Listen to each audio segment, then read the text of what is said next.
How you doing today?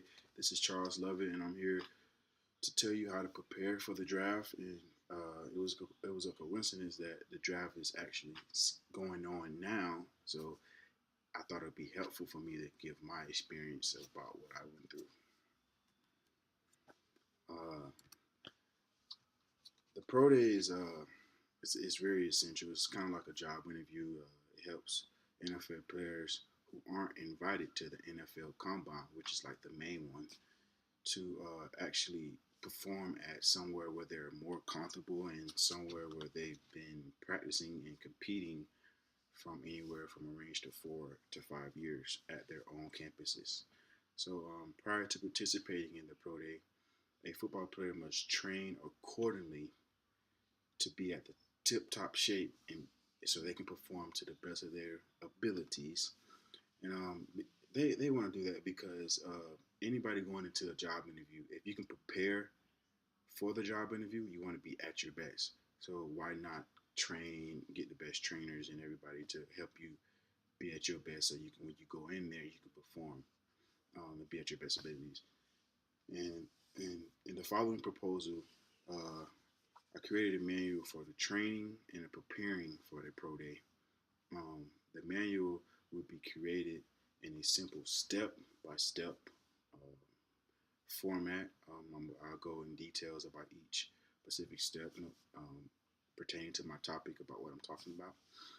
The proposal contains important information on the audience I'm expecting, the different contents of the proposal manual, a time a timetable that expects the completed project of the example, and the cost and the qualifications throughout a thorough manual. Okay, to my audience, why is preparation for the NFL draft and the pro day um, important? Because this is something a lot of kids dream about since they was young age. And to my audience is redshirt sophomores, juniors, and seniors. The reason I say redshirt is because every freshman comes in um, expecting to play, but some coaches say, "Hey, you're not really mentally or physically ready, or either or, to go out there and compete at a college level. So I can just sit you here and you can learn and be like a sponge and suck up all the information and knowledge you know. So when your redshirt sophomore year or your redshirt freshman year happens, you'll be ready for the draft." That's why I said redshirt freshmen, juniors, and seniors. So and for necessary preparations to show capability and performance at a high caliber. When you go into the job interview, you want to be at your best. Like I said before, you want to be at your best because it's really basically like a job interview because it's a job. You know what I mean, this is going to be something you do for a living. Giving the right impression to the future employee, to the future employer. You don't want to come off as a bad person or a bad human being, even though the person that's already looking at you maybe talk to your old coaches or high school coaches to already get information on you, but it's nothing like a first impression. So when you meet this person for the first time, you want to be freshly groomed, you want to be at your tip top shape, you want to look the best because you're trying to sell yourself. You're your own promoter. You want to show confidence in your abilities to play at any position. I mean, it's like, how can I give you a good example? Like when you play at your abilities, you want to say that you're the best receiver, quarterback, running back, any position on the field because you want to let them know that you're the best at what you do. There's nobody out here better than me, and you want to show that through your play and really not your talk because some people really don't feed into that or really think they might think you're cocky or anything, something like that. So um, some some specifics of entering the draft. First of all, you want to make sure everything's right with your family. Make sure it's the right decision if you're close to your family. Then after that, you want to find an agent because the agent is the person that can negotiate and talk to you about specific situations that they have went to school for and learned about. So they got more experience than you do. So that's why you hire them to talk for you. At this point, you're at this point you're not your self promoter.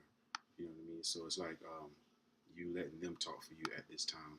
So you find an agent that you and your family agree with because you know you got a lot of scams out there these days. So after that, you want to train, not only mentally but also physically, because you like you said like you're going into the combine or the draft either or, and you want to be at your tip top shape, and you don't want to have any nagging injuries that's going to prolong into your job interview. And the reason I say mentally, because you don't want to have any horrific distractions around you, any people that's in your circle of friends that's bringing negative energy. You want to stay positive through this whole process. So that's why you want to stay mentally level. You don't want to get too high or too low.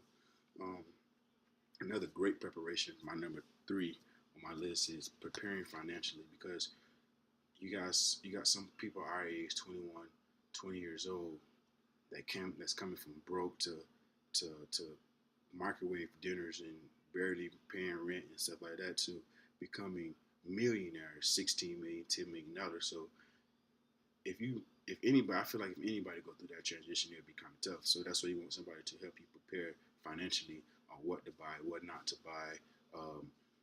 Because at this time in your life, once you make the millions of dollars, you're gonna have a lot of people coming at you with open hands and expecting you to give them this, give them that. So having somebody there to help you financially would be really, really beneficial for you. And after that, you're just really playing the waiting game. At this time, you got a lot of downtime. So as I would say to tell you guys to almost think that you're in the under the ground in like a little hole by yourself, and you just never come out. That's how clean you have to be. You just have to be just in the house, no nothing. Just you don't want to get stopped for weed. This guy just got stopped for weed a couple weeks ago. You just want to be clean. You want to be an angel. You want to be an angel. You don't want to have any bad negativity news come your way. So that's another thing you would need to watch out for.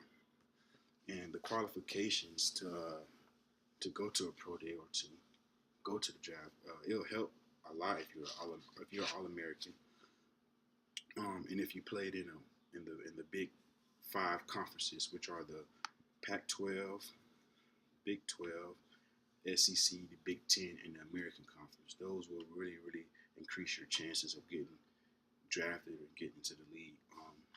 And me personally, I played in the Mountain West Conference, but that doesn't mean that the NFL doesn't look into other conferences. So that's why I had to let you know that. Now, I know I wasn't in the Big Five conferences, but in the Mountain West, a lot of guys also get drafted, and the NFL doesn't just go blind to other conferences that's out of the Big Five. The draft varies depending on the player you are and what the professional team wants. For example, if a team just drafted a quarterback 3 years ago, he's great, he's made Pro Bowls, he's the highest paid player on the team, they're not going to go out and get a quarterback because they already have a quarterback. You know what I mean? So the NFL professional teams draft to their needs. You know what I mean? So they're not going to get a player in the same position as one of their great players. You know what I mean? Unless, for one example, unless the quarterback is on his downcline, like 34 years old, on his way out, basically. So they're going to get a new guy in, something like this. But they're not going to draft somebody that's in the same position as one of their great players. And the importance of this manual was to enlighten you about what I've went through my experience, and give the perspective of the draftees insight into what to expect upon entering the draft, because there's a lot of he say, she say, but to me the most important learning curve is experience. I mean, a lot of people can say, but until you go through it, that's when you really know like what's going on, and so provide. And then the second thing is provide the steps and the analysis for what to expect in the transition from professional to college football. So I hope this video was very beneficial to you, your families, people who's in your circle, meaningful people to you, and I hope that you get a call in the next couple days to let you know that one of the 32 NFL teams wants you. Have a nice day.